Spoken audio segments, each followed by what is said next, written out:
Eh ben bonjour Patrick, nous sommes rue Tolbiac avec Gilets jaunes. Bonjour. Voilà, donc toi qui travailles dans la banque, alors qu'est-ce que tu penses un peu de tout ça? T'as bien.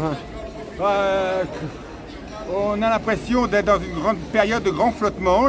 On a l'impression que les gens ne se rendent pas compte en rentrant de vacances qu'on a dissous l'Assemblée. D'ailleurs, il n'y a toujours pas de nouveau gouvernement. C'est une période de grand flottement. Les gens doivent se demander, mais est-ce qu'on a bien dissous l'Assemblée ou pas? Pourquoi on a dissous l'Assemblée? Ça, personne ne le sait. Pourquoi Macron a dissous l'Assemblée? Alors là, je serais bien en peine de te le dire. D'ailleurs, ses propres ministres ne le savent pas, paraît-il. Donc voilà, on se retrouve donc, on va passer toutes nos conversations précédentes avec une chambre qui est plus près d'être ingouvernable que gouvernable, hein, avec 3 blocs relativement équivalents où aucune majorité claire, nette et précise peut se réaliser. Hein. À tout moment, le gouvernement, le prochain Premier ministre peut être renversé hein, par une motion de censure. Voilà, donc on attend la constitution du prochain gouvernement et la nomination d'un futur Premier ministre, mais ça va pas être un cadeau le poste. Hein. D'abord, il faudra se farcir Macron, hein, qui, je pense, a une maladie mentale. Au JO, il n'a rien trouvé mieux à dire que les JO, c'est la vraie vie. Alors ça, c'est quand même très fort. Hein. Bon, bref, on ne va pas parler de Macron, parce que, bref. Donc, il faudra se supporter Macron, sa maladie mentale. Il va falloir savoir que les contraintes budgétaires vont être très, très difficiles pour la France. Hein. On est je ne vais pas répéter tous les chiffres qui saoulent tout le monde, mais on est très, très, très, très endetté. Hein. Voilà. Donc ça va être compliqué. C'est 3 000 milliards donc. 3 100 milliards. 3 100, ça a augmenté. Au 31 décembre 2023, mais ça a augmenté depuis. Parce qu'on a un déficit budgétaire de 150 milliards par an. Ça augmente de 150 milliards d'euros par an. On a une dette commerciale de 100 milliards. Enfin bref, c'est la cata quoi. Hein. C'est la cata. Mais en plus, ce nouveau gouvernement ne pourra pas compter sur une bonne activité économique dans le monde entier pour essayer de grappiller un peu de la croissance. Parce que les nouvelles économiques sont mauvaises dans le monde entier en ce moment. Hein. L'Allemagne, qui est notre premier client et notre premier fournisseur, première puissance de la zone euro, est en récession et n'en voit pas le bout. Hein. Pour certaines raisons, bon, je ne vais pas les expliquer ici, hein, différentes raisons. La Chine n'est plus le moteur de la croissance économique mondiale. C'est le grand scoop de cette année 2024. La Chine est en fort ralentissement économique, proche de la stagnation. La Chine n'est plus le moteur de la croissance économique mondiale. Et les États-Unis, parce qu'on dépend tout le temps des États-Unis, nous, la France. Hein. Les États-Unis, il y a une élection importante qui va avoir lieu au mois de novembre, qui va déterminer un peu notre politique future, mais les États-Unis ont un endettement privé gigantesque et un endettement public gigantesque. Et il faut allez sur YouTube, tapez les chiffres effrayants de l'économie américaine. Tapez tout simplement sur YouTube les chiffres effrayants de l'économie américaine. C'est une vidéo de 2 minutes, très courte, glaçante, de l'économie Charles Sana. Eh ben ta vidéo, là, celle-là, je vais l'appeler comme ça. Ouais. Les chiffres, là, celle-là, là. Tu sais, les chiffres effrayants de l'économie américaine. Voilà. Allez sur YouTube. Et là, Charles Sana, qui est un économiste très sérieux. Il est de quel pays, lui? Ah bah c'est un Français, hein. D'accord. Il est modéré de droite, on va dire. Mais c'est un modéré. Quoique quand il parle à BFM, il ne dit pas la même chose que quand il parle aux médias alternatifs. Ah, enfin, bon. Il s'adapte. C'est un monsieur, c'est un Normand, lui. Comme moi, ma mère est normande, c'est un Normand, il sait s'adapter. Mais il est très bon quand même. Il faut aller voir cette vidéo, parce qu'elle raconte l'endettement pharaonique des ménages américains, aussi bien au niveau des encours carte bleue, des crédits hypothécaires, crédits étudiants et tout le reste. Voilà. Ils les mettent dehors, hein. Beaucoup de gens se retrouvent à la rue, dorment dans leur voiture. Hein. Il y a même une Française là-bas qui dort dans sa voiture. Ah bah oui. Donc voilà, donc ça va pas être un cadeau, le poste de futur Premier ministre. Hein. Il va y avoir un blocage à l'Assemblée à cause de ces 3 blocs qui se font face. Ça va pas avancer quoi en fait, ils pourront pas. Ils pourront faire du 49.3 là, non c'est. Mais c'est-à-dire que la grande affaire du prochain gouvernement, le Premier ministre c'est pour 9 mois. Hein. Normalement c'est pour un CDD de 8-9 mois, parce que dans un an il pourra redissoudre Macron normalement. Donc la tâche du futur gouvernement sera essentiellement de faire passer le budget 2025 qui va se décider dès l'automne. Hein. À part ça, il y aura sans doute pas de grandes réformes qui seront décidées. Hein. C'est très compliqué, très confus en ce moment. Hein. Voilà. Donc, et tu as vu qu'il y a une élection en Amérique au mois de novembre. Ah ouais, c'est ça. Que Kamala Harris, contrairement à tout ce que j'avais dit, toutes les attentes, est en train de rattraper ce retard sur Trump. Elle base sa campagne, c'est très intelligent de sa part, sur les classes moyennes. Parce que les classes moyennes ont tendance à disparaître partout dans le monde entier. Et toi, tu préfères Kamala Harris ou tu t'en fous? Je m'en fous. Je m'en fous. Il faut le dire parce que sinon on va croire que t'es Kamala. Il y en a tellement qui sont pour Trump, ils croient qu'on va gagner aussi. Non mais les médias français sont pour Kamala Harris. Les médias français sont anti-Trump. Hein. C'est ça. comme ils sont pro-Macron d'ailleurs. Ils sont anti-Trump, les médias français. Mais voilà. Donc si c'est Trump qui est élu, il y aura plus de protectionnisme. Par contre, il voudra se dégager, à mon avis, du dossier ukrainien. Les guerres, voilà, il fait moins de guerre, lui. Il veut moins de guerre. Lui, c'est un businessman. C'est un businessman. La guerre, ça l'intéresse pas. Hein. Bon. Lui, il veut faire du business. Il veut récupérer des industries pour les États-Unis. Il veut du business, du pognon. Racheter, comme ils nous ont fait ici, ils ont racheté beaucoup de choses ici. Bah oui, mais bien sûr. Hein, mais les Américains, comme les Chinois, ce qui les intéresse en France, c'est pas nos fonctionnaires. Hein. Nous piquer nos fonctionnaires, ils n'en veulent pas. Ce qu'ils veulent, c'est nous piquer nos ingénieurs et les dernières technologies qui nous restent, les dernières industries performantes qui nous restent. Hein. C'est ça, parce que c'est vrai que les Français, ils sont forts quand même dans tout ce qui est dans l'ingénieur, il y a des têtes. Oui, hein. oui. Bah, le TGV, c'est la France, hein, le Concorde, c'est la France. On avait une informatique Les sous-marins, française, les sous-marins. Oui. Avant, on avait une informatique française, Bull, on avait des téléphones français, on avait tout ça. On a Alstom aussi. Alstom, ouais. Puis une partie est partie aux États-Unis. Ah, c'est parti aussi Alstom, ouais. Ça, c'était bon, c'est les trains, tout ça. Hein. Les trains, ouais. TGV, tout ça. Oh. Mais les Chinois et les Américains, ce qui les intéresse chez les Français, c'est pas nous piquer nos fonctionnaires, c'est nous piquer nos ingénieurs et nos technologies. C'est le fric, quoi. Bah oui, c'est des pragmatiques, hein. C'est des gens pragmatiques, voilà. Donc c'est vrai que les classes moyennes, ça va être un des grands enjeux les années qui viennent. Hein. Les classes moyennes vont souffrir, à mon avis, à cause de l'inflation. Hein. Parce qu'avec Kamala Harris, voilà ce que je voulais dire, Kamala Harris, elle a axé sa campagne, et ça marche très bien pour l'instant, sur la défense des classes moyennes qui sont bouffées par l'inflation. Elle veut mettre en place des mesures, des aides fiscales, des aides sociales pour les classes moyennes. Ouais, mais ça, c'est ce qu'elle promet au départ. Oui. Et après, quand ils sont là, il y aura toujours autant de monde dans la rue. Bah oui. C'est comme tu dis, il n'y aura plus de SDF dans la rue, et puis il y en a toujours. Et les républicains ont besoin de dire, mais depuis 4 ans qu'ils sont au pouvoir, les démocrates, pourquoi ne l'ont-ils pas fait? Et eux disent que ça va coûter très cher au budget. Hein. Donc, voilà.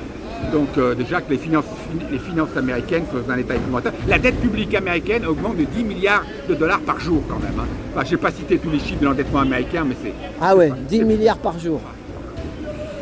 Nous, et puis le futur Premier ministre aussi de la France passera après Macron. Macron, c'est 1000 milliards d'euros de dette en plus en 7 ans. Ouais, mais... pas de croissance en face en plus. Mais j'ai entendu une vidéo sur je ne sais plus quelle chaîne, que le gars il disait que tu sais, la dette, l'argent qu'on prête aux banques, nous on emprunte aux banques, la banque, elle emprunte l'argent à des pays, on ne sait pas où, aux États-Unis ou machin, Pas trop, ouais. et on rembourse peut-être ces gens-là et ces fonds de pension. Ça veut dire que nous, quand on rembourse nos crédits, ça veut dire qu'on paye leur retraite à eux, les fonds de pension. Bah oui, mais il fallait pas emprunter, hein. Fallait pas vivre à crédit depuis des décennies et emprunter. Hein. Ça c'est sûr, c'est pas des anges en face. Hein. Ils nous prêtent, mais il faut leur rembourser. Puis à mesure que notre dette gonfle, ils nous prêtent de plus en plus. Mais ils prêtent très bien à la France. Hein. Attention, contrairement à ce qu'on veut croire, les fonds de pension, les fonds d'investissement prêtent très facilement à la France pour 2 raisons. Ils savent que Bercy, qui est le ministère des Finances, a une grande expertise pour lever des impôts, et il y en a qui sont en préparation actuellement, hein, et qu'il y a un très bon taux d'épargne privée en France. Malgré la crise, malgré l'inflation, il y a un très bon taux d'épargne privée en France, apparemment entre 6200 et 6500 milliards d'euros. C'est l'inflation, je l'ai toujours dit, elle ne concerne pas un tiers des Français, qui sont des riches, des privilégiés, des rentiers. Par contre, le deuxième tiers, qui n'était pas concerné par l'inflation, l'est. Et ce qui a valu la bascule politique de ces dernières semaines. Hein. Voilà. Et le troisième tiers souffre beaucoup de l'inflation et survit et parfois ne mange qu'un repas sur 2. Voilà. Bah, tu vois là, la dame, la dame, sa maman, elle est dans un fauteuil roulant. Oui. Et elle a une petite poussette, ça doit être sa fille. Elle a dit, c'est déjà, ils sont pas beaucoup, mais c'est déjà ça qu'elle a dit. Ouais, elle était contente de voir le... T'as compris? Donc il y en a qui disent ça sert à quoi qu'on est dans la rue. Sa maman elle est en fauteuil roulant électrique, elle a une poussette, la jeune fille, quoi, la jeune femme. Et ils avaient le sourire et ils disaient ils sont pas beaucoup, mais c'est déjà ça. Bah oui. On est là depuis 5 ans et demi, hein, voilà. C'est ça. C'est dur, hein. C'est dur, bah oui. Il y a des gens qui vivent des situations familiales terribles. Hein, essayons nous les petits, à la base, de ne pas se diviser, à la rentrée, d'essayer de s'entendre. Essayer de s'entendre parce qu'il y en a marre. Il y a tendance à y avoir des divisions, faut pas aller là-dedans. C'est ça, parce que sinon... Après ça va éclater le mouvement. C'est ça va éclater. Ouais. Voilà. T'es comme moi, t'es comme Sébastien, t'es comme plusieurs. Il faut essayer de rester groupés malgré nos divisions, notre façon de penser est différente. Parce qu'ils rigolent là-haut. Hein. Oui. Hein, ils sont contents comme ça. Par contre, s'il y en a un qui rassemble de trop, il va avoir des problèmes. Hein. Faut pas rassembler de trop. Hein. Ah bah non. Hein. Il faut pas faire d'émulation. Voilà, donc Voilà, que dire, restez mobilisés, voilà, restez mobilisés. Et alors ça va être éveillés, restez éveillés, parce qu'il y a beaucoup de Français qui ne le sont pas, qui sont abrutis par les grands médias de masse, par les séries à la télé, par du pain et des jeux, la célèbre formule de Jules César, qui est toujours valable 2000 ans après, voilà. Donc il faut rester éveillé. Et qu'est-ce que tu fais toi quand tu rencontres quelqu'un et que tu essayes de l'éveiller, de lui dire des choses, et puis que d'un seul coup il te croit pas, il croit que tu dis je vous comprends, puis tu te barres, c'est trop fatigant. Bah ouais, non. Hein, t'essayes même plus c'est trop fatigant. On peut argumenter par l'inflation, parce que l'inflation touche tout le monde quand même. Enfin, touche tout le monde, touche beaucoup de gens. Voilà.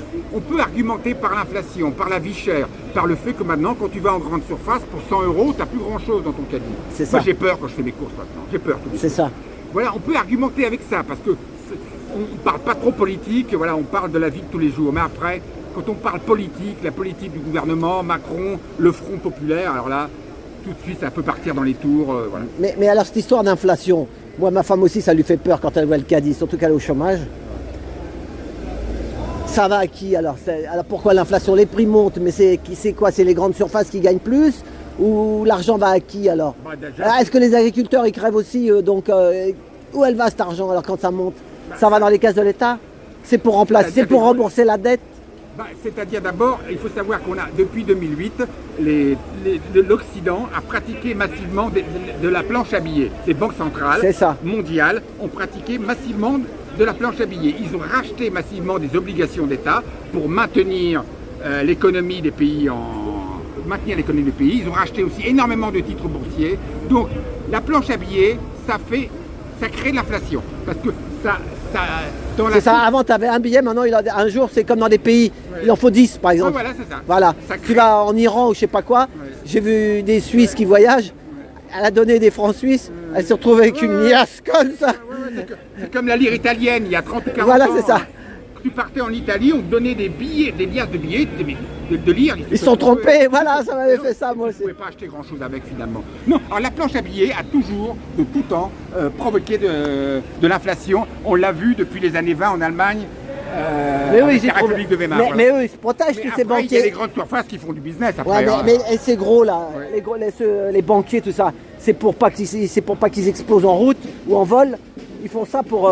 c'est nous qui subissons ça alors que c'est eux qui ont fait des conneries. Les banques, l'État ne peut pas laisser tomber les banques de toute façon. Hein. L'État est obligé tout le temps de renflouer les banques. Hein, parce que les banques participent au financement de l'économie et qu'elles aident l'État à emprunter sur les marchés financiers.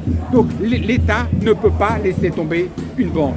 Et demain, on dit que la Société Générale ne se porte pas bien, mais demain, l'État ne pourra pas tomber, la Générale ne pourra pas laisser tomber la Générale. C'est pas possible. Une banque, too big to fail. Les banques sont trop investies dans l'économie française et mondiale pour laisser faire une banque faillite. Ce n'est pas possible. Et les banques aident les États aussi à se financer sur les marchés financiers. Donc, les États ne peuvent pas laisser tomber les banques. Et on le voit bien, d'ailleurs, en Suisse, récemment, il y a une banque, une grande banque suisse qui a été secourue par une autre grande banque suisse à l'investigation de l'État suisse. Hein. Voilà. C'est ça. Donc, UBS et Crédit Suisse. Hein. Voilà. C'est ça. Donc, une banque ne peut pas faire faillite. Too big to fail. Voilà. C'est pas moral, mais tu sais, l'économie n'est pas morale. Et la vie n'est pas morale. Avance un peu, il y a le bruit. La vie n'est pas morale. C'est ça. Mais c'est pas les gens les plus gentils qui réussissent souvent. Parfois même, c'est même pas les gens les plus méritants qui réussissent. C'est ça. C'est souvent les gens qui ont une part de dureté en eux qui réussissent dans la vie. C'est ça. Moi, je connaissais un gars comme ça. Ouais. Pour moi, je dis mais il est mauvais. Il faisait des trucs que je trouvais que je ne le ferais pas moi. Et dans son boulot, il se gavait. Hein? Plus il était mauvais. Et je lui dis mais alors dans ma tête, je me dis mais qu'est-ce qui se passe? Il n'y a pas un bon Dieu là-haut, tu vois? Ma mère, elle m'avait emmené au catéchisme quand j'étais petit. On nous disait, comporte-toi bien, il y a le bon Dieu qui te voit là-haut. Lui, à mon avis, il a peut-être 4 baraques. Voilà, ça tourne. Non, ça tourne. La vie n'est pas morale de toute façon. C'est ça. Tu vois bien, l'histoire de l'humanité, c'est que des guerres, des génocides, des massacres. La barbarie. De la barbarie, bref. C'est ça, et ça vaut pas le coup de s'énerver contre tous ces gens-là parce qu'ils sont trop nombreux aussi. Si on s'énerve trop, nous, contre ces gens-là, Bah, ils sont trop nombreux. Bah ouais, bah Hein, oui. ils tiennent le tout, ils ont l'armée, la justice. Les médias, ils disent Ils ont, voilà, ils ont tout. Ouais. Alors, à part faire comme on fait nous gentiment, je vois pas comment on peut faire d'autre. Et Alors- si les gens veulent nous suivre, eh ben, au contraire, ils sont les bienvenus. Et s'ils veulent pas, ben, on n'y peut rien. Alors, si on est croyant, on se dit qu'il y a la justice des hommes et il y a la justice de Dieu, Voilà, c'est qui ne doit ça. pas être la même à mon avis, si elle existe. Hein.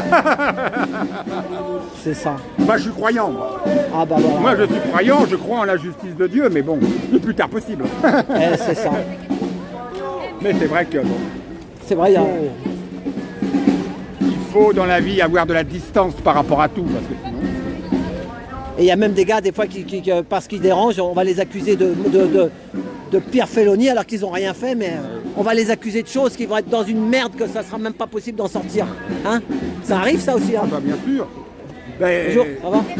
il y a des tas de pays dans le monde où il n'y a pas la liberté d'expression. Hein. C'est ça, c'est ça, On risque de se retrouver en prison si on dit ce qu'on pense. Hein. c'est ça, Ben, la Chine est une grande dictature. par c'est exemple. ça. Mais on a la chance de vivre en France parce que des gens se sont battus pendant des siècles hein, pour acquérir la Ouais, liberté mais est-ce que ça d'expression. s'arrêtera pas un jour? Parce que parti comme on est parti, il y en a qui disent que...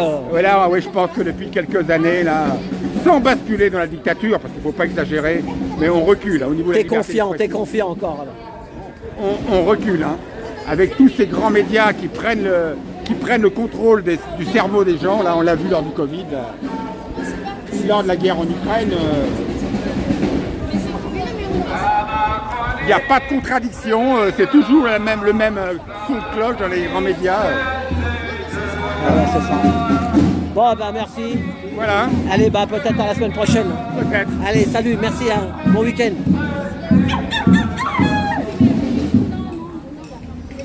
Voilà.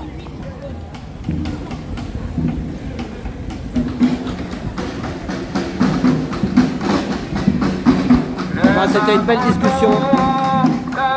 Merci d'avoir visionné jusqu'au bout.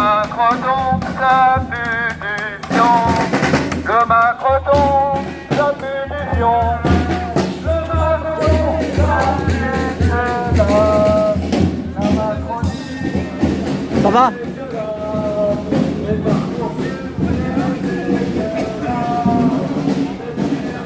Voilà, à tout bientôt.